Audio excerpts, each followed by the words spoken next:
Assalomu alaykum azizlarim.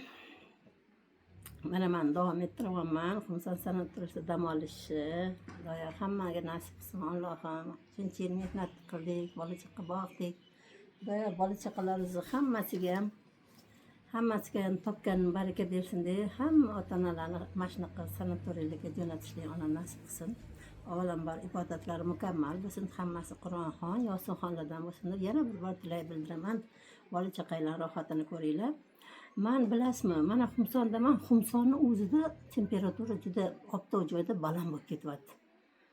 Salqinga daraxt edi, o'tirsangiz o'tirasiz, lekin optoqda yurib bo'lmay qoldi. Xumsonda tom ustida. Hozir mana Toshkentdan telefon qilishyaptiki, temperatura chidab bo'lmayapti, vaqtida ketibsizlar. Ahvol juda bu yoqda chatoq deyapti-da. Shunga aytmoqchimanki, o'rtoqlar, mana issiq kunlardan eson-omon o'tib olishi nasib qilsin avvalambor hammamizga-da. Shuning uchun issiq kunlardan sog' salomat chiqish yo'lini sizlarga yana ogohlantiraman. Aylaning sizlardan o'g'illar, qizlar hammanglar ko'chada yurasizlar, ishga baribir boryapsizlar, ishxonalarga boryapsizlar, kelyapsizlar. Aylaning sog' salomat betalot beshikasi chiqay desanglar, birinchi aytadigan narsam suvni yoningizda olib yuringlar. Aylaning yana qaytaraman, gavda og'irligingiz 70 bo'lsa 2 litr, 2,5 litr suv ichib yuringlar.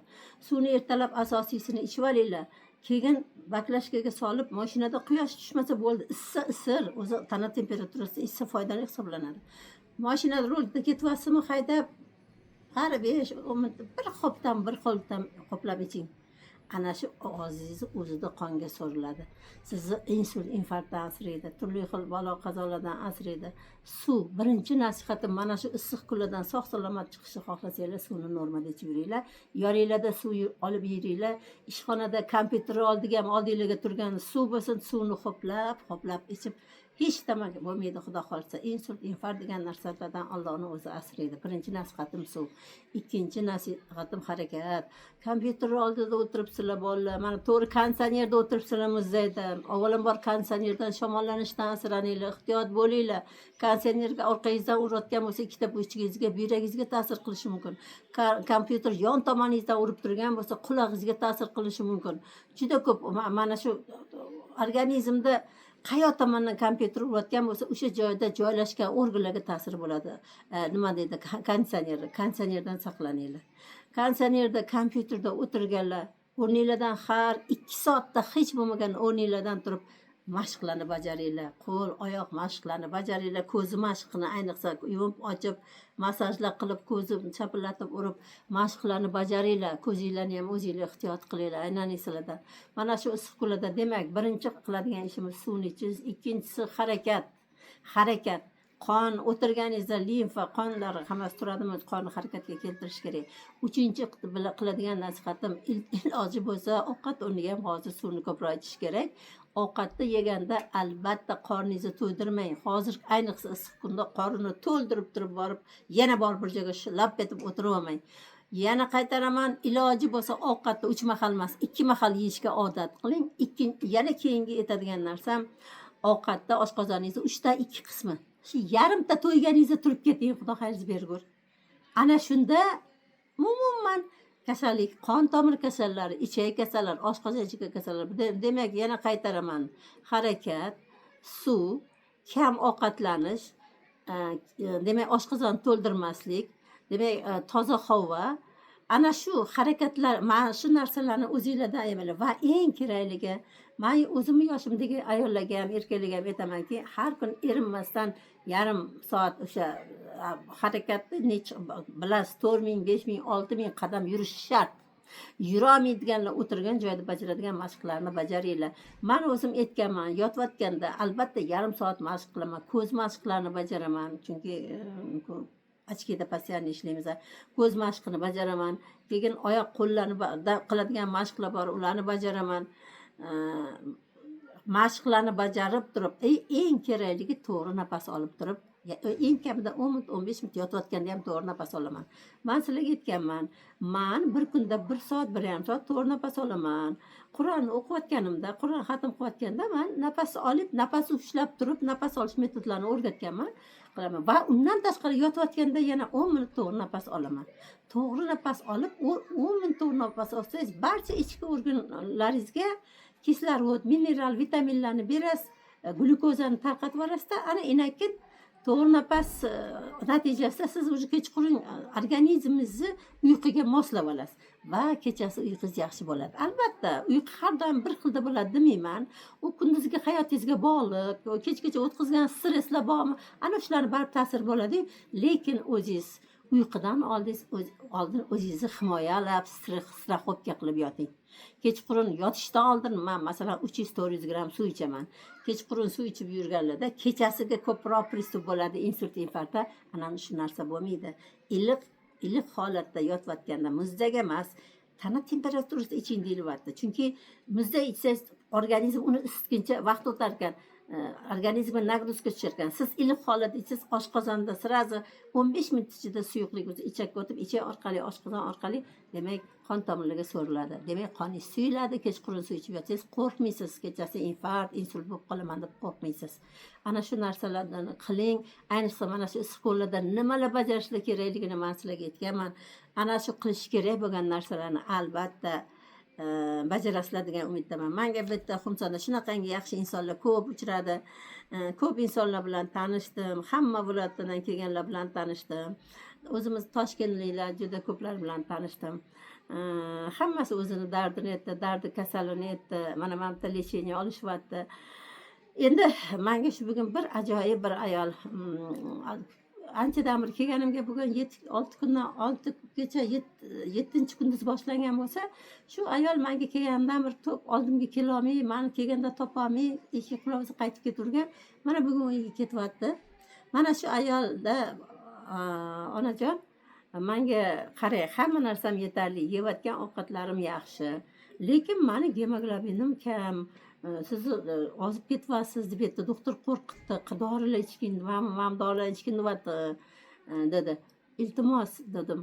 Siz meni anemiya haqida bergan videomni ko'rinsam, videodan topolmabdi. Shuning uchun mana shu ayolning iltimosiga ko'ra mana shu bugungi temam anemiya, ya'ni qon kamlik kasal bo'lsa, anemiya haqida bugun. Endi avvalambor anemiya nima degan va uni belgisi nima? Anemiyani belgilari bilib olingki, bilmaganlar uchun albatta. Odam tez charchaysiga aytadiki, kuchim yo'q, holim yo'q, tez charchayman deydi. Meni quvvatim kam deydi. Yana deydi, hansirashim bor deydi. Ozgina yursam charchab qolaman deydi. Boshim aylanadi, uyqusizman. Ishtaham juda uncha yaxshi emas. Keyin deydi, yuragim tez urib ketadi deydi. Terini rangi, tilimni rangi oppoq deb tilini ko'rsatyapti. Ana endi mana bilasizmi, juda ko'p anemiyani xillari bor. Ularning xillari haqida to'xtab o'tmayman. Umuman mana shu belgilar bo'lgan odamlarga birinchi tavsiyam, men dorilarni bilasiz yozmayman. Birinchi tavsiyam tarkibida temir moddasi ko'p bo'lgan moddalarni yeyinglar. Ana nimalar kiradi? Mana shu bugun shu ayolga ham borganda, uyiga borganda ko'rar, tarkibida temir moddasi ko'p bo'lgan mahsulotlar yeyish kerak. Unga nima kiradi? O'rtoqlar, yeyotgan ichgan narsangizni tarkibida temir qaysi birida ko'pligini bilmaydiganlar bilib olinglar. Bilmaydiganlar bor, mediklar bilsa, bilmaydiganlar bor. Birinchidan jigarda. Qarang, mana shu jigarda, molli jigar ham qo'yin, ayniqsa molli jigarda temir moddasi juda ko'p ekan. Demak, jigar mahsulotlaridan ko'proq iste'mol qilishga to'g'ri keladi. Hamdon pista yeng. Hamdon pista ham demak mana shu temir moddasiga boy ekan. Bodom, bularni bilib olinglar, qovurilmagani, naturali, tabiiysi. Endi undan tashqari mana shularga men agar allergiyasi qichimasi bo'lmasa, oddiy o'zimizni pista. Mana shu tarkibida ham temir moddasi bor va juda ko'p minerallar bor. Mineral, vitaminlar bor. Mosh, mana moshni allergiyasi bo'lmasa, moshni ham ko'proq iste'mol qiling. Endi bilasiz, ota-bobolarimiz ham buni bilgan. Anemiyasi borlarga ota-bobolarimiz ham burun molli tinini yegin deb aytardi. Esimda bor, bular qariyalar shu molli tilini qaynatib yeng dedi. Endi men sizlarga molli tilini qaynatib yeyish eng zo'ri o'sha molni yuvib tozalab o'sha degan pripravka qo'shing, ko'p narsa kerak emas. Ana shuni tuzini namagini normal qilib ikkili bankaga solib, xohlasangiz qasqonni hamma listini olib tashlab turib oxirgi listga ana shu qasqonga haligini iliq holatda yorilib ketmasin. Iliqroq holatda teni issiq qilib, avval issiq suv bilan issiq aylantirib, haligi bankani qo'ying, ustiga qopqoni xohlasangiz yoping, xohlasangiz yopmang. Yopib bo'lmaydi, qasqonni ochib qo'yasiz. Ana shunda bir 2, 3, 4 soat kerak bo'lsa qasqonda qaynatasiz va ana shu tilni o'zini so'ki chiqadi-da. Siz qaynatsangiz suvga chiqib ketib qoladi hamma kerakli moddasi. Siz ana shuni qasqonda tilni pishirasiz. Ana sizga anemiyaga, temir moddasiga eng ko'p boy mana shu molli tili hisoblanadi. Molli tilini nima uchun olib oilaviy yemang? Shu men shunaqa eshitganman, molli tilini qaysidir qismida ayniqsa temir moddasi to'plagan joy bo'lar ekan. Shuning uchun molli tilini pishirib yesangiz, anemiyasi borlar albatta bittasini o'zingiz yeb bitirishingiz kerak. Ko'rdingizmi? Keyin temir moddasi qizil loviyada ko'p. Qizil loviya pishiraysizmi? Hech ham pishirmayman-da.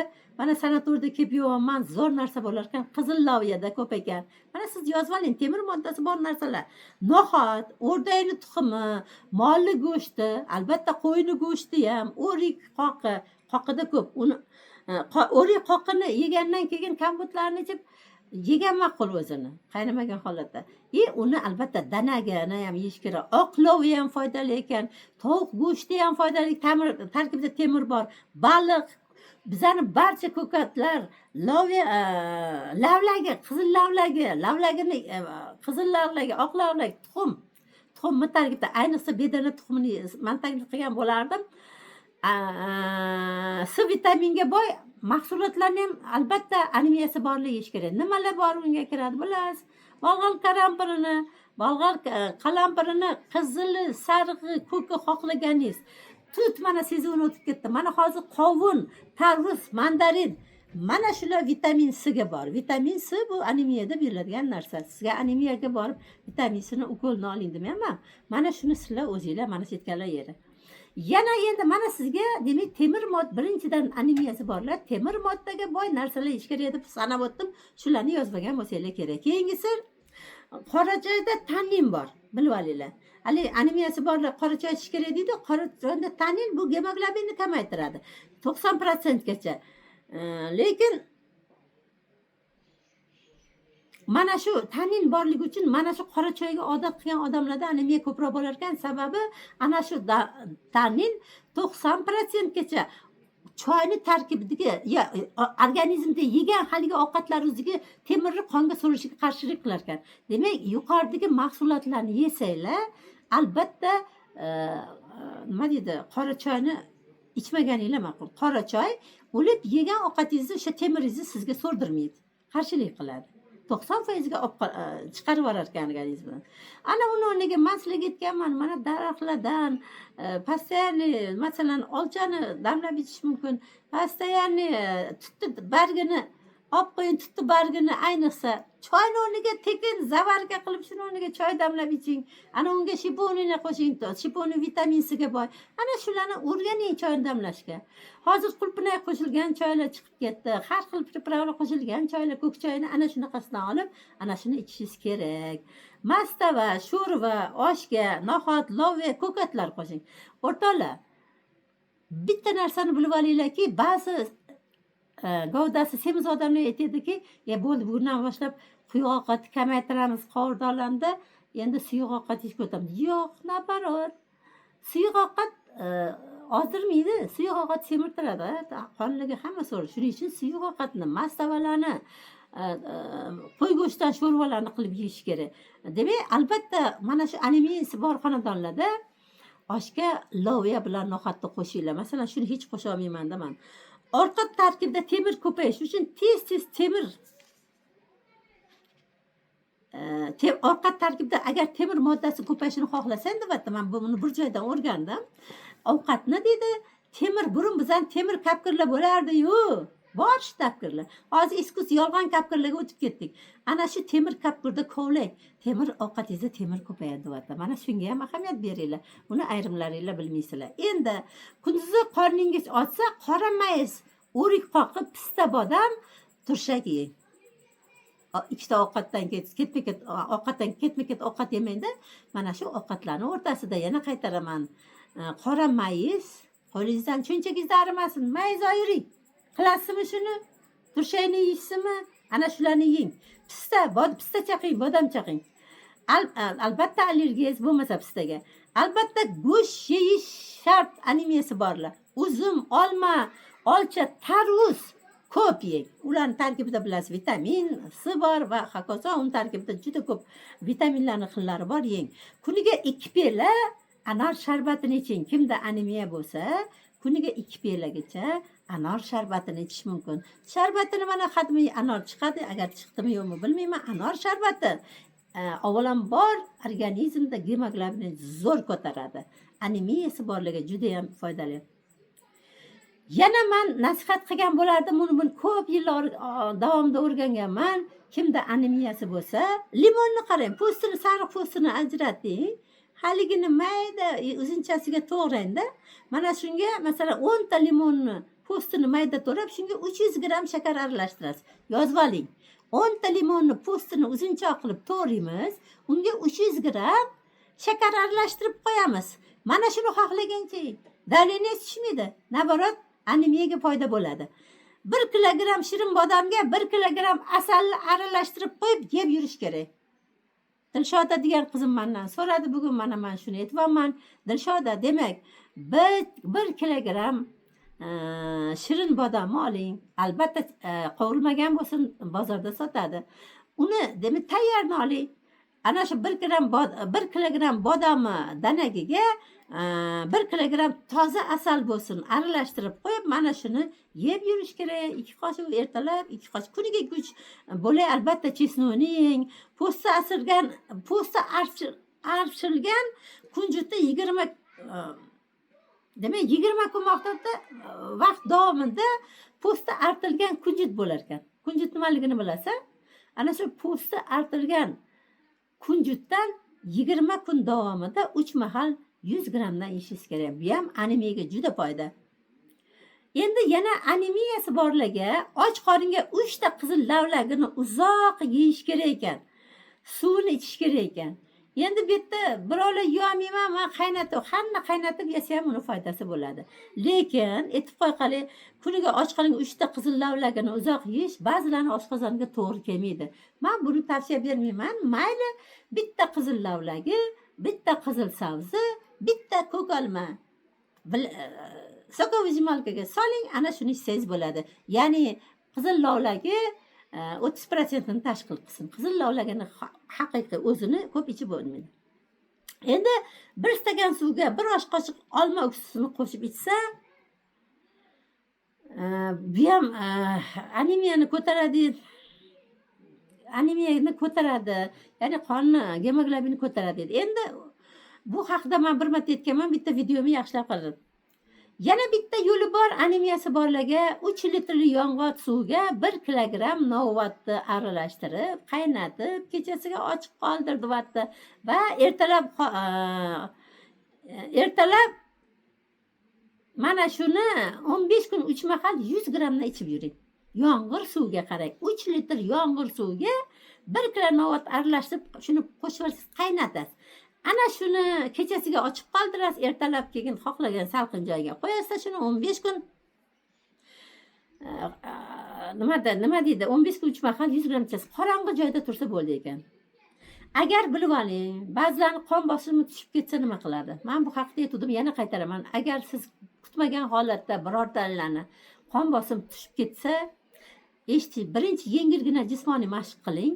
2 bo'lak qora shokolad yeying, kofe iching, qora choy iching, til tagiga oz tuz tashlang. Undan tashqari til tagiga oz tuz tashlash mumkin. Undan keyin 1 choy qoshiq shakarni og'izga olib, iliq suv bilan uni iching deydi. Yana anemiyasi borlar juda ham bu tema dolzarb, ahamiyat beringlar. Shundan ham kamchilik topmaylar negativchilar. man sizlarga kerakli yeyishi mumkin bo'lgan narsalar aytyapman, dori haqida aytmayapman. Yozda mana hozir olxo'ri pishirig'i, o'rtoqlar, hozir mana iyul oyi olxo'ri ko'p yeyish kerak. Va cho'ntagingizda yana qaytaraman, qora mayiz olib yuring. Mayizni shunday og'zingizga to'rtta tashlab yeb yuring. Yozda, demak, har kuni nahoriga 2 ta tuxumni sarig'imni xomligini yuting. Kimda gemoglobini kam bo'lmasa 4 ta bedana tuxumini kosaga solib, 50 suv solib, 50 tursinda to'kib tashlab, iligandan keyin endi qaynab turgan suvni solasiz. 5 minut turadi. 5 minutda keyin o'sha pishadi uniki. Normal bo'ladi. Ana shu 4 ta bedana tuxumini yeyursangiz, bir oy gemoglobiningiz ko'rasiz qanaqa bo'lsa. Qatiqqa asal qo'shib ichsa ham bo'ladi. Ertalab va kechqurun 3 tadan bedana tuxumni men hozir 4 ta dedim. 3 tadan yesangiz ham bo'ladi, ba'zilarga yoqmaydi. O'rtacha 3 ta bo'ladi. 3 tadan yeyish, keyin agar ilojini qila olsangiz, ba'zilar shuni qila olmaydi. Bedana tuxumini xomini yutib, ustidan sabzi sokini ichib yuboring. Ana sizga lecheyni. Mana sizga o'rtoqlar, oson yeyilishi, topilishi mumkin bo'lgan narsalarni aytdim, qimmat narsalarni. Mana shularga rioya qiling, salomat bo'ling. Yana sizlar bilan davom ettiramiz.